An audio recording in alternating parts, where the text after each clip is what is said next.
Aqui o ecossistema que a gente tá dentro é o Cerrado, é um bioma no caso, e ele é um ecossistema totalmente diferenciado dos outros, porque tem aquelas drásticas da chuva numa época, seca na outra, bem marcantes, né? As árvores são totalmente adaptadas diferente por conta dessa questão, por conta da questão do fogo. E também é um dos biomas que não são de muitas cores. As araras, outros animais se adaptaram muito bem nessa questão de mata, de floresta mais baixa, mais rala, né? Sem muitas árvores grandes, sem muitas matas fechadas e tudo mais.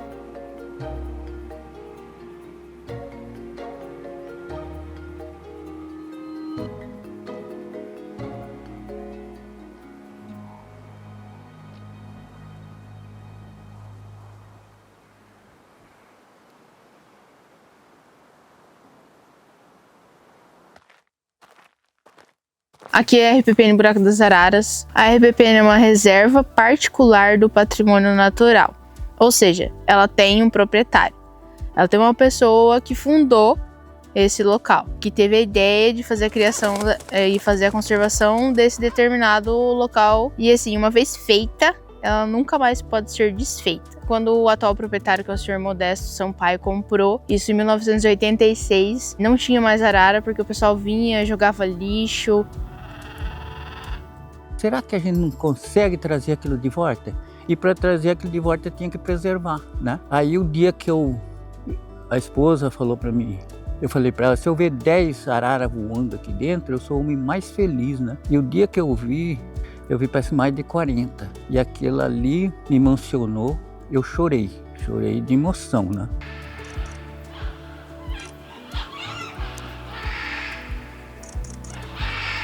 Na RPP em si, a gente tem mais de 30 mamíferos catalogados e a gente vai ter mais de 170 espécies de aves, ou seja, não são só as araras que utilizam esse local para sobreviverem e reproduzirem, né?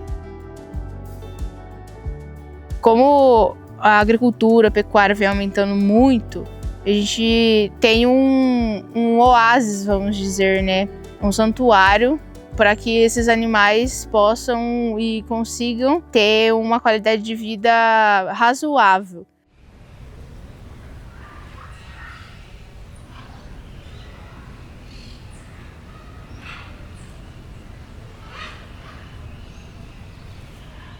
Quando é período reprodutivo, período da formação de casais, onde estão procurando os ninhos, a movimentação é concentrada ali no local. Dentro da dolina mesmo, os voos que a gente viu de manhã, muito mais protegido eu fazer o meu ninho, se eu for uma arara, fazer meu ninho na dolina, nos paredões, nas fendas, que tem aproximadamente 50 a 80 centímetros para dentro do paredão, do que eu fazer um coqueiro exposto, que é muito mais fácil do animal ou de uma outra ave lá e predar os meus filhotes, né? Então, elas também utilizam os paredões para controlar o crescimento do bico, tanto os paredões, como também a questão delas ficarem mordendo as árvores, né? Tipo, corta um galho e fica bicando assim.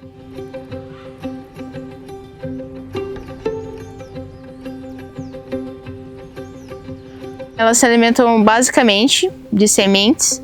Até então, a 90% das águas que elas bebem é oriunda das sementes em si. As araras, elas também ajudam de uma maneira direta no reflorestamento. Quando elas pegam, por exemplo, um coquinho de bocaiúva, ela leva para outro lugar, então ela pode deixar cair ou então até mesmo não conseguir quebrar o coquinho, pegar de algum jeito, cair, e esse coquinho pode dar uma outra árvore.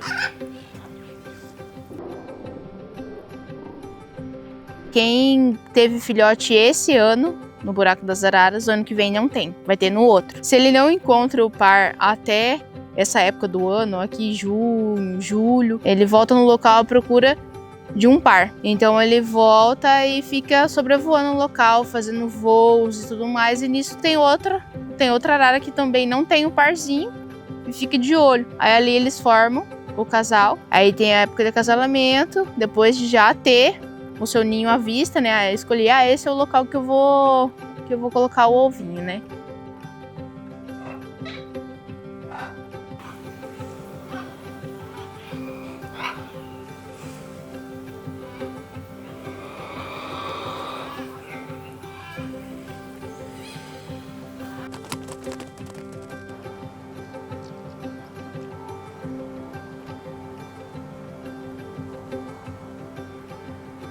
Aí depois eles colocam os ovinhos, a fêmea sempre no ninho o tempo todo, o macho de sentinela, ele que alimenta tanto a fêmea e depois tanto o filhote, ele que procura alimentação e volta, ele fica de sentinela. Por cerca de 28 a 30 dias o ovinho eclode.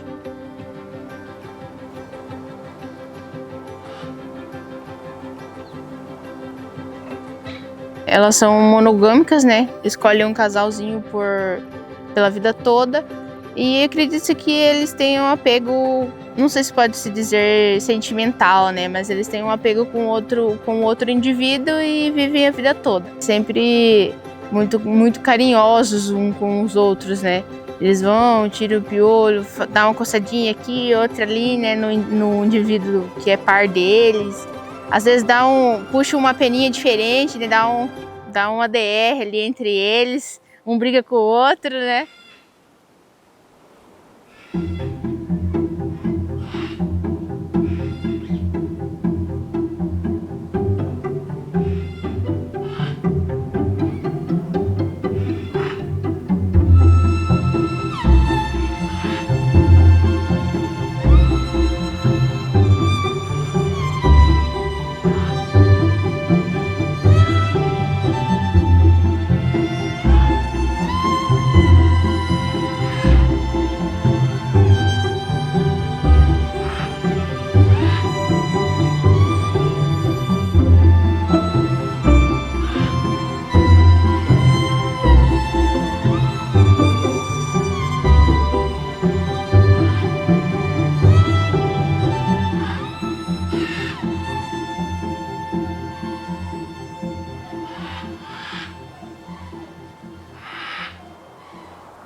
O casal da arara canindé com a vermelha já faz um ano. Foi na reprodução do ano passado que a gente viu esse indivíduo, porque a arara canindé ela foi reintroduzida no local em fevereiro do ano passado.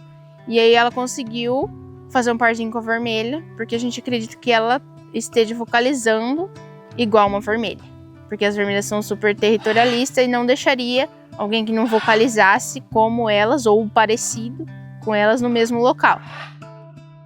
Até então, porque a gente achava que no ano passado a gente ia conseguir ver um filhote das duas, um filhote híbrido, porque tem vários casos em Campo Grande, na capital. Aí não conseguimos ver, e esse ano vamos ver se agora sai um filhote híbrido, se não sai, né? Estamos na expectativa.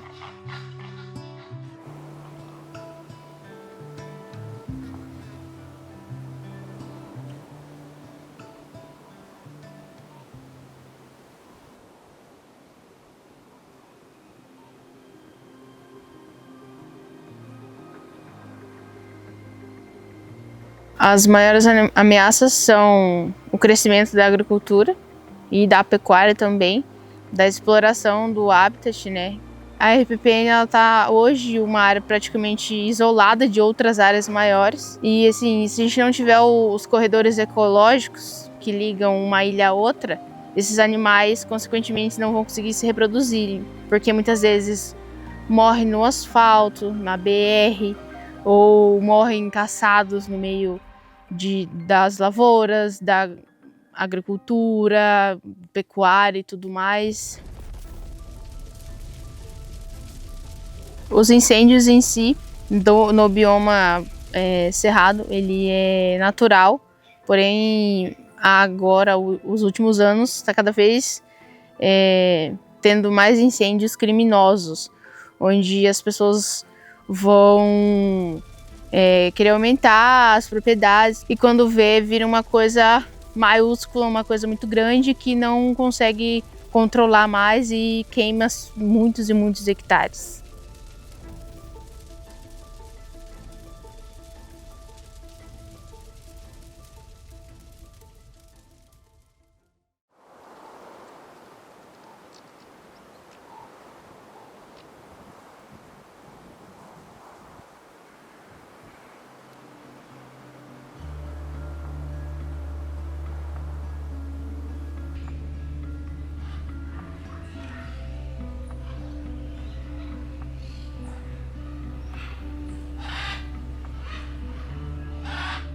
O nosso turismo é um ecoturismo, ou seja, um turismo sustentável que tem algumas leis a serem seguidas na questão do menor impacto possível dentro da mata e, consequentemente, nos animais que vivem em si. Isso ajuda direta e indiretamente na conscientização das pessoas, além de mostrar a importância de conservar, também tem a renda pro estado, pro município, pro país em si, porque a gente recebe pessoas do Brasil e mundo.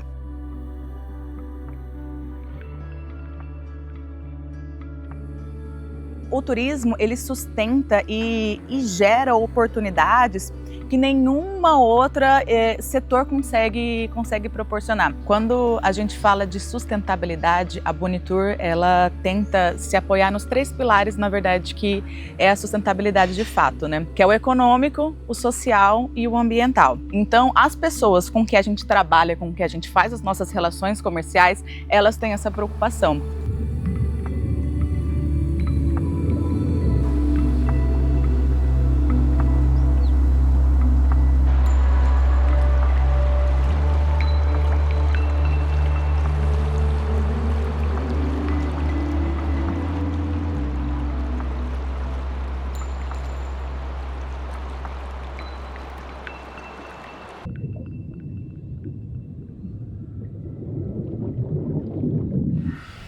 Eu acho que é o caminho, né? O turismo, né? Pelo menos as crianças hoje dos colégios, né? Eu acredito que aos pouquinhos, né, vai batendo nos corações das pessoas mais velhas também, né?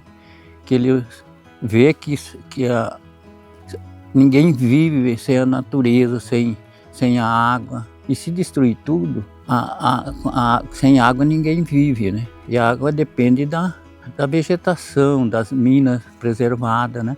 Sempre eu estou conversando com as pessoas. O que me emociona muito no turismo é quando vejo uma criancinha de 5, 6 anos pegar um lixinho e levar na lixeira. Às vezes me emociono de verdade. Porque quando a gente se criou, o pai não tinha, né? Não era por mal, mas jogava o lixo em qualquer lugar. Então, quando você vê a criança fazer, que o turismo ele é um aprendizado, ele é uma aula, né? Olha, um conselho que eu dou assim para as pessoas que vêm a Bonito, a primeira coisa é esteja aberto à natureza, sabe? Entenda, se integre com ela. Converse com as pessoas, converse com os guias. Os guias têm muita coisa para te contar, muita coisa para te falar sobre informações mesmo da natureza, sobre essa semente, essa planta, esse animal, sobre a fauna, sobre a flora. O Brasil é muito privilegiado por todos esses lugarzinhos mágicos que a gente tem.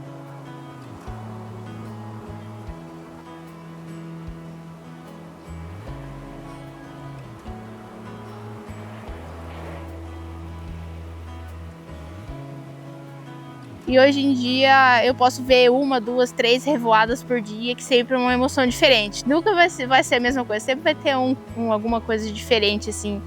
Mas hoje ela tá mais bonita. Não, mas o surucuá hoje tá mais vermelhinho, a arara hoje tá mais elegante. Então, acho que vai ser sempre assim.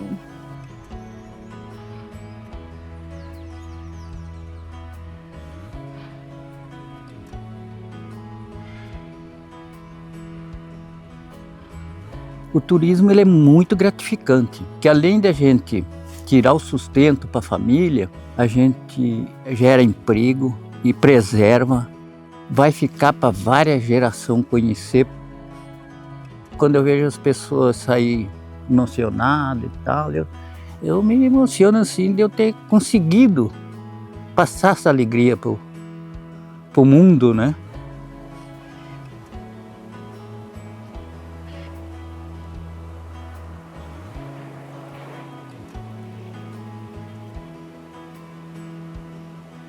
Então esse trabalho aqui é o trabalho mais gratificante que eu fiz na minha vida.